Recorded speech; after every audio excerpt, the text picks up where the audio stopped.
Colt 45, single shot. You had to cock it every time you shot. It was called a peacemaker, but I haven't seen much peace that it brought. No. The guys today have that full automatic. Pull the trigger and spray. History's a funny thing. They got us believing that Columbus discovered America and the Indians were already here. That's like me telling you, and you're sitting in your car, that I discovered your car. Then they want to call them the evil red savages because they didn't give up the car soon enough. There's one thing about time. No matter how much or how little passes, it changes things. People forget their past, and they forget the truth. But pictures don't lie.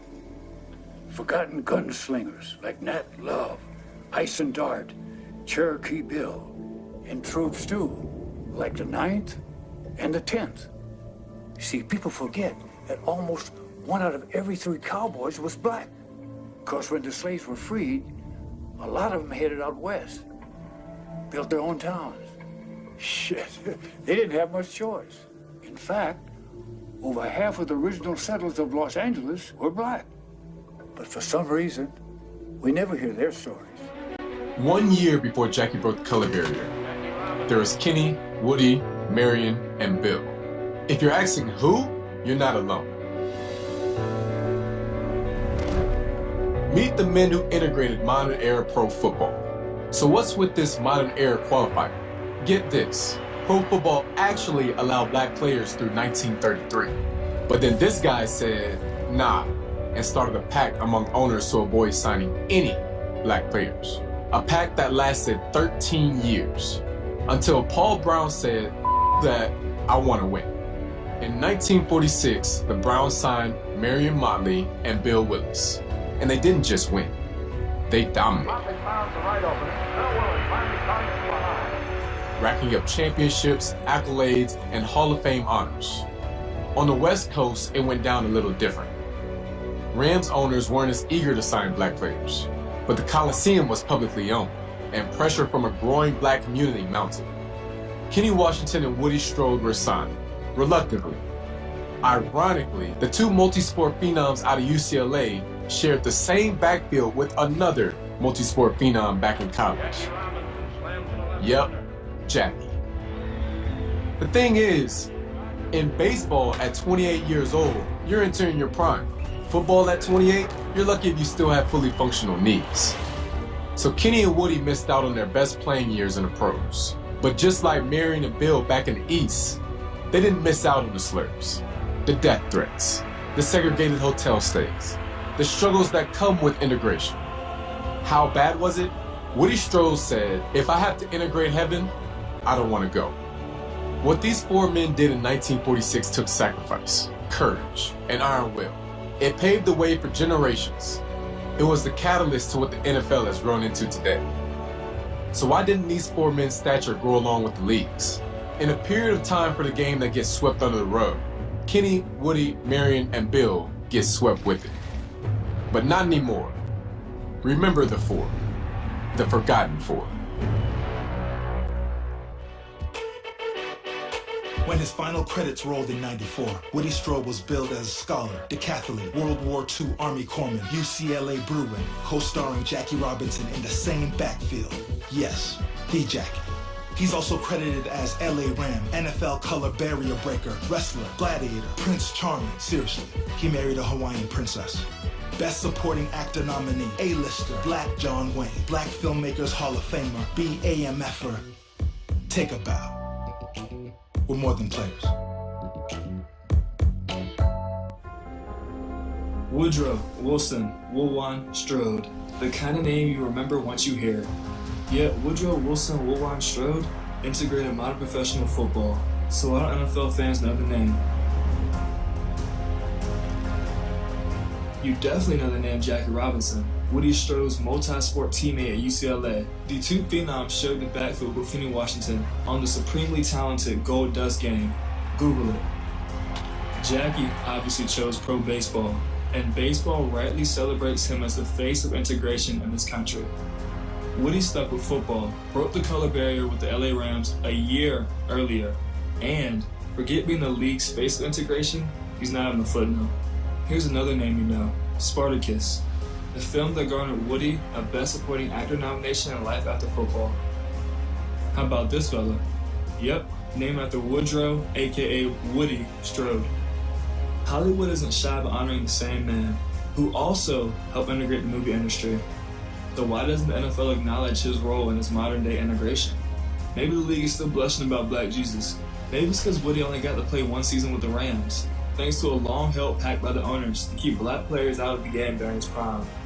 Well, Woody obliterated that pact, and the discrimination that followed, with the generations and generational talent to come, a catalyst that catapulted the NFL into what it is today.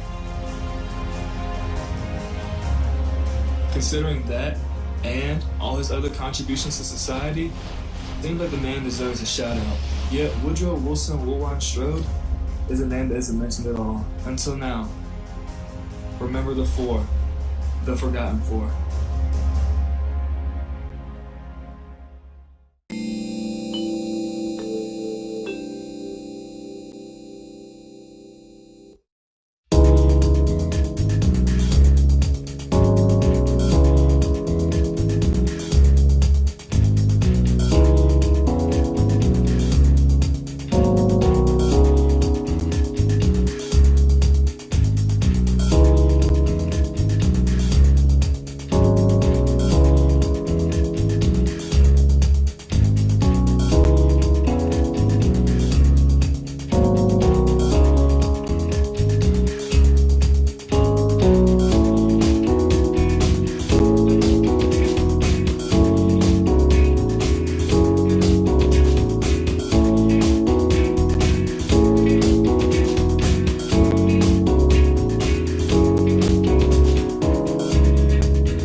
Straightforward is brought to you by State Senator Ed Harbison, serving the citizens of Georgia's 15th Senatorial District and on the front lines for veterans every day. Progressive Funeral Home, family owned and operated since 1952. The George Ford legacy of high standards continues today in the compassionate and professional services provided. A touch of dignity for those who care. Progressive Funeral Home, 4235 St. Mary's Road, trusted by generations. Whole Patient Healthcare. Dr. Jada Rimes-Bacote is board certified in family medicine. She believes the best patient care includes practical, individualized lifestyle changes. Located at 1338 13th Avenue, Columbus, 706-641-2080, or visit wholepatienthealthcare.com. Woody Strode, actor, athlete, and author. Woodrow Wilson Woolwine Strode, 1914 to 1994. Today, we are paying homage to this iconic, strong, and culture-changing actor, athlete, and author. Multi-talented and multi-disciplined, he broke the glass ceiling and brought something positive to everything he did. Quote, "If you're a nice guy, you can walk into a room anywhere in the world." With strong African and Native American ancestry, Cree and Blackfoot on his father's side, and Cherokee on his mother's, some reviewers and historians claim he could have been a more well-known and caste minority actor if not for his size and physically strong appearance, more along the lines of Sidney Poitier, a contemporary Hollywood of the past and present. Still has few positive roles outside of the stereotype for ethnic males. The roles he was offered fell within those limited, though notable ranges. Some interesting notes.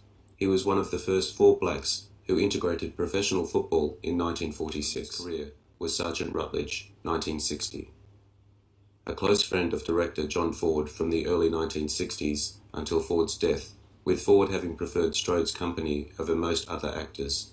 When the director became ill from cancer, somewhat controversially, Ford usually waved off claims his films were racist by saying things like, "But my best friend, Woody Strode, is black." According to John Capuchia's biography of Gorgeous George, Strode paid him a visit late in 1963 and was shocked and saddened to see the extent of his old friend's decline. On the highly macho set of The Professionals, 1966, Burt Lancaster, widely known to be a very physically strong man, frequently challenged Strode to contests of strength and was allegedly despondent to be repeatedly bested by him. Strode served in the United States Army Corps during World War II. Producer Walter Mirisch spotted him wrestling and cast him as an African warrior in 1951's The Lion Hunters, one of the Bomber, the Jungle Boy series.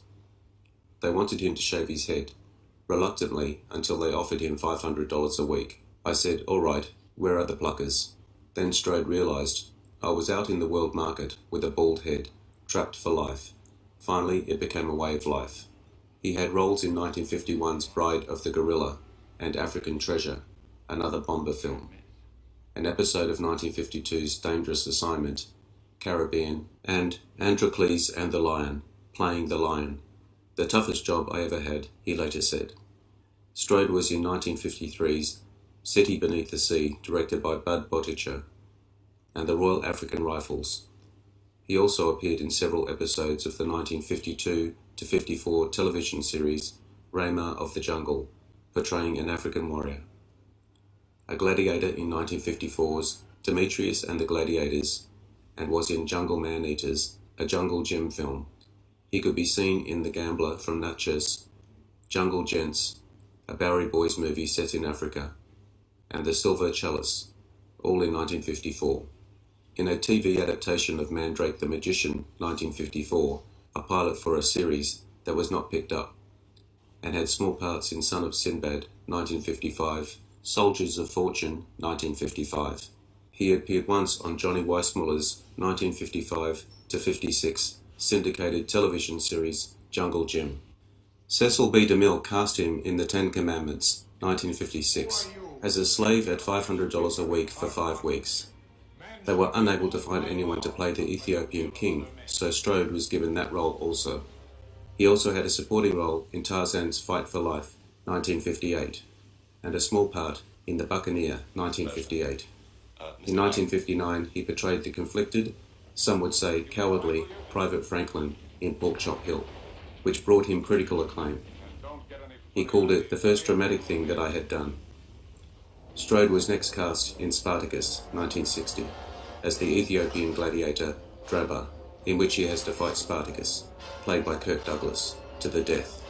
Draba wins the contest, but instead of killing Spartacus, he attacks the Roman military commander, who paid for the fight. He is killed, and the death sparks a gladiator rebellion. Strode had an excellent part in The Last Voyage, 1960, playing a heroic stoker, though he was only billed 5th. While making Pork Chop Hill, he became a close friend of director John Ford. Ford gave Strode the title role in Sergeant Rutledge, 1960, as a member of the 9th Cavalry, who is greatly admired by the other black soldiers in the unit, and is falsely accused of rape and murder of a white woman. The big studios wanted an actor like Sidney Poitier or Harry Belafonte, recalled Strode. And this is not being fastidious, but Mr. Ford defended me, and I don't know that this is going on. He said, "Well, they're not tough enough to do what I want Sergeant Rutledge to be." That was a classic, he later said. It had dignity. John Ford put classic words in my mouth. You never seen a Negro come off a mountain like John Wayne before. I had the greatest glory hallelujah ride across the Pecos River that any black man ever had on the screen. And I did it myself. I carried the whole black race across that river. Strode had difficulty maintaining the momentum of these roles. He was in The Sin of Rachel Cade, 1961. Ford used him again in Two Rode Together, 1962, but it was only a small part as an Indian. He had a bigger role in The Man Who Shot Liberty Valance, 1962, for Ford, playing Pompey, John Wayne's hired hand. In the film, Strode's character recites the Declaration of Independence, but but apologizes for getting the phrase, "all men are created equal," a poignant line for the 1962 audience. Pompey Strode physically carried and thereby saved a drunken suicidal John Wayne from his burning home.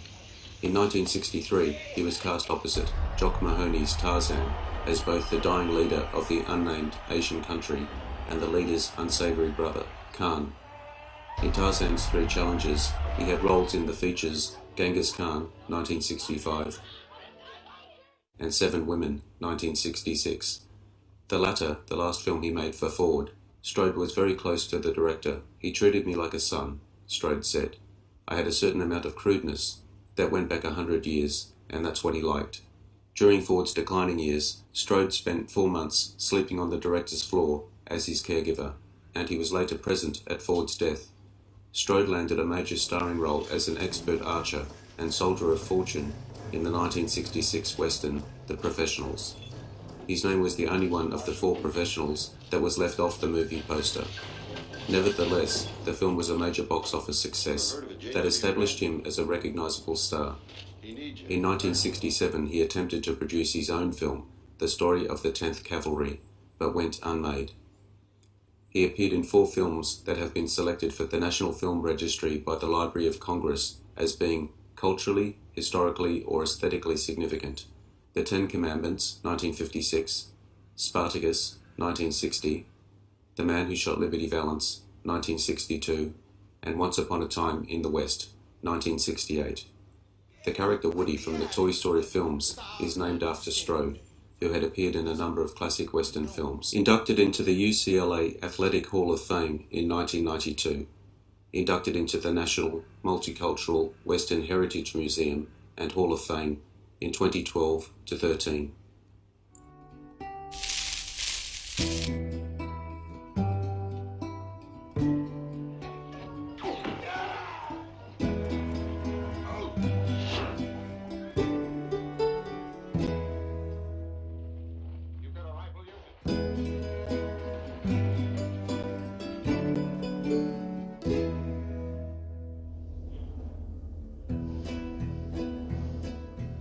David Benefield at the historic Highland Hall, florist extraordinaire, making dreams come true for all occasions. Visit David and his team today at 1504 17th Street or call 706-324-4881, where happiness blooms. The Columbus Memory Center, 7196 North Lake Drive, Suite A, Columbus. Dr. Jonathan Liss is a board-certified neurologist and sleep specialist committed to battling Alzheimer's by preserving independence, offering you the opportunity to get your memory number for free, the only vital sign for brain health. Call today at 706-327-4000 or visit columbusmemorycenter.com. Barbara's Cleaning Service, a 5-star commercial service with satisfied customers in Georgia and South Carolina, built on the principle that every detail matters. Barbara's Cleaning Service, a new season building a family legacy. Woodrow Wilson Woolwine Strode was born in Los Angeles. His parents were from New Orleans. His grandmother was Black Cherokee and his grandfather was Black Creek. He attended Thomas Jefferson High School in southeast Los Angeles and college at UCLA, where he was a member of Alpha Phi Alpha fraternity. Woody was a world-class decathlon athlete with a 50-foot plus shot put when the world record was 57 feet, and a 6-foot 5-inch high jump when the world record was 6 foot 10 inches at the time. Strode, Kenny Washington, and Jackie Robinson starred on the 1939 UCLA Bruins football team, in which they made up 3 of the 4 backfield players. They became famous nationally as the Gold Dust Gang. Strode made his first acting appearance in the 1941 film Sundown, playing a policeman. When World War II broke out, Strode was playing for the Hollywood Bears in the Pacific Coast Professional Football League. He was drafted at age 27 and soon joined the United States Army Air Corps and spent the war unloading bombs in Guam and the Marianas, as well as playing on the Army football team at March Air Force Base in Riverside, California, coincidentally just less than a half mile from where I am standing right now. After the war, he worked at serving subpoenas and escorting prisoners for the LA County District Attorney's Office before being signed briefly to the Los Angeles Rams, along with Kenny Washington. They were two of the first African Americans to play in major college programs and later the modern National Football League, along with Marion Motley and Bill Willis, playing for the Los Angeles Rams in 1946. No black men had played in the NFL from 1933 to 1946. His UCLA teammate Jackie Robinson would go on to break the color barrier in Major League Baseball. In 1948, he signed with the Brooklyn Dodgers of the All-American Football Conference, but was released before the season started, whereupon he joined the Calgary Stampeders of the Western Provincial Football Union in Canada, where he was a member of the Calgary 1948 Grey Cup championship team before retiring due to injury in 1949.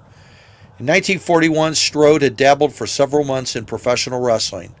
Following the end of his football career in 1949, he returned to wrestling part-time between acting jobs until 1962, wrestling the likes of Gorgeous George. In 1952, Strode wrestled almost every week from August 12, 1952 to December 10, 1952, in different cities in California. He was billed as the Pacific Coast Heavyweight Wrestling Champion and the Pacific Coast Negro Heavyweight Wrestling Champion, all in 1962. He later teamed up with Bobo Brazil and Bearcat Wright.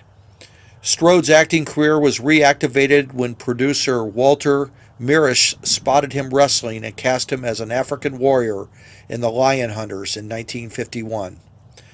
Cecil B. DeMille cast him in The Ten Commandments in 1956 as a slave at $500 a week for 5 weeks. Strode was next cast in Spartacus in 1960 as the Ethiopian gladiator Draba, in which he has to fight Spartacus, played by Kirk Douglas, to the death. Draba wins the contest, but instead of killing Spartacus, he attacks the Roman military commander who paid for the fight. He is killed, and his death sparks a gladiator rebellion. While making the 1959 film Pork Chop Hill, Woody became a close friend of director John Ford. Ford gave Strode the title role in his upcoming film Sergeant Rutledge in 1960 as a member of the 9th Cavalry who is falsely accused of rape and murder of a white woman. Ford used him again in Two Rode Together in 1962, but it was only a small part as an Indian. Strode had a bigger role in The Man Who Shot Liberty Valance in 1962 for John Ford, playing Pompey, John Wayne's hired hand. During Ford's declining years, Strode spent 4 months sleeping on the director's floor as his caretaker and was later present at Ford's death. In 1966, he landed a major starring role as a soldier and an expert archer in The Professionals, a major box office success that established him as a recognizable star. This was one of my favorite films, also starring Lee Marvin, Burt Lancaster, Jack Palance, Claudia Cardinale, and Robert Ryan. Strode's last film was The Quick and the Dead in 1995, which starred Gene Hackman, Sharon Stone, Leonardo DiCaprio, and Russell Crowe. The closing credits dedicate the film to Woody Strode. In 1980, Strode was inducted into the Black Filmmakers Hall of Fame. Strode was also a dedicated martial artist his entire life. Sheriff Woody of the Toy Story animated series was named after Woody Strode. I had a chance to spend some time, albeit just a few hours, with Woody Strode on March 11th, 1988, at the Sportsman's Lodge in Studio City, California. He was there for the Cauliflower Alley Club reunion. Mike Bazurki, the president, also a former actor and wrestler, had invited Mr. Strode down. He received an award that night for his contribution to acting for many years. I am here to tell you it was such an honor. One of the highlights of my entire life was meeting Woody Strode, and I have met presidents and I've met actors and most every professional wrestler around for the last 50 years. But meeting Woody Strode was a real honor. He was a sincere gentleman, and I just always admired and respected him. So Woody Strode, it's been a few years since I had a chance to come out here and pay my respects to you, and I wanted to do so today. I thank you very much, sir, for your service to the United States, for your being one of my role models growing up, and thank you, Mr. Strode, and rest in peace, sir.